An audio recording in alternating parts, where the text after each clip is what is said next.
bugun ekopechkadan ko'ra va ikkita o'choqda sizlarga obzorni qilib beramiz. Privatnom.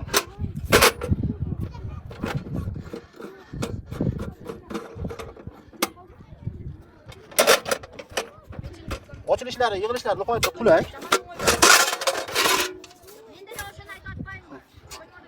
Bu shashlikka ham cho'q qilib beradi. Bilasizlar, prirodaga chiqqan paytda shashlik qilmoqchi bo'lsangiz, cho'q qilish muammo bo'ladi.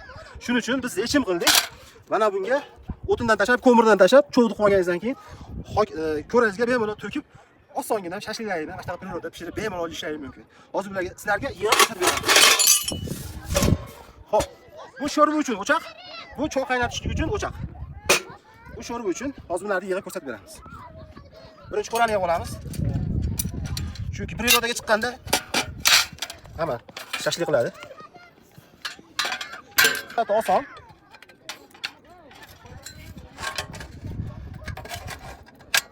To'rtta dvijeniya bilan yig'iladi. 2 listdan qilinadi, 2 listdan. Bemalol 10 yil xizmatlarni qilib beradi.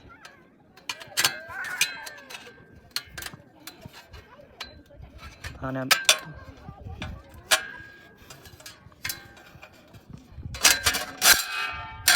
Ko'ramiz tayyor. Endi o'choqlarni yig'ishga boshlaymiz.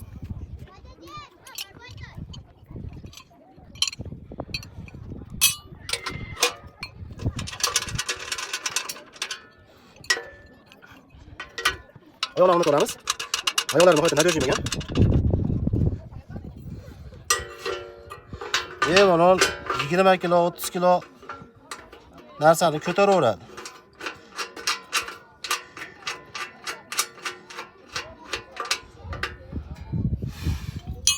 Kuluchi ham o'zida bo'ladi. Bu kuluch qozon qo'yadigan. Mana bu yerda turadi.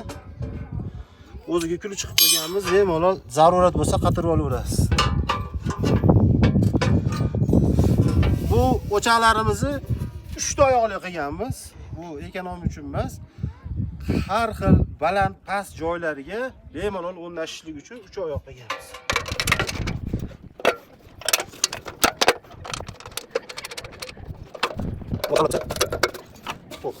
O'chog'imiz tayyor. Xohlasangiz bunda choy qaynatasiz, xohlasangiz skarovodkada go'sht to'g'rasiz, xohlasangiz skarovodkada hop qo'yadigan bo'lsak, qozon yoki skarovodka uchun orqasini bunda choy qaynaydigan bo'lsa, ya'ni deyarli choy qaynayotgan bo'lsa, buni teskari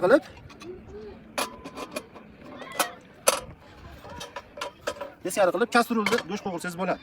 Xohlasangiz sho'rva pishirganingizdan keyin jizbis, bosma qilsangiz bo'ladi kastrulkada. Sho'rvani isitmoqchi bo'lsangiz yoki yana boshqa suyuq ovqat qilmoqchi bo'lsangiz, qozonni qo'yib yana dash davom etaverasiz. Hozir buni ham oyog'ini ko'rsatib o'tib ketaman sizlarga. Oyog'i yig'ilishi xuddi shunday, videoni cho'zilib ketmasin. Hozir yig'ilganini ko'rsatib qo'yaroq.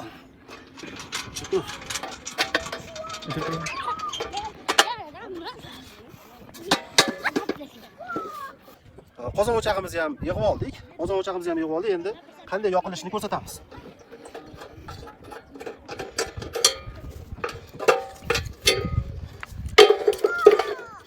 Xo'p, hisoblaganimizda 3 litr, 4 litr suvni, ular yarimidan ko'p suvni 9 minutda qaynatdi. Hisoblab ko'rganimizda ozgina o'tin bilan qaynatdi. Xo'p, yana bir qulaylik tarafi. Xo'p, ko'mirni tashlaymiz, cho'g'larni qilamiz. Bu yerda yumshab, bemalol cho'g'ni ko'raga tashab olib, shashliklarni bemalol pishirishimiz mumkin. Bu mahsulotlarimiz tashqariga chiqqanda, shu bunaqa prirodaga chiqqanda nihoyatda qulay, xipchan, hech qancha joy egallamaydi va ovchilarimiz uchun ham nihoyatda qulay bo'ladi.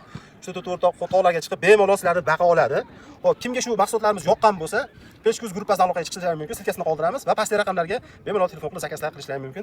O'zbekiston bo'ylab, Tojikiston, Qirg'iziston bemalol dastavkalari bor. Dastavkalar kelishilgan holatda qilib beramiz, sog' bo'linglar va yaxshidan bo'linglar. Oldin, bu ham o'ziga.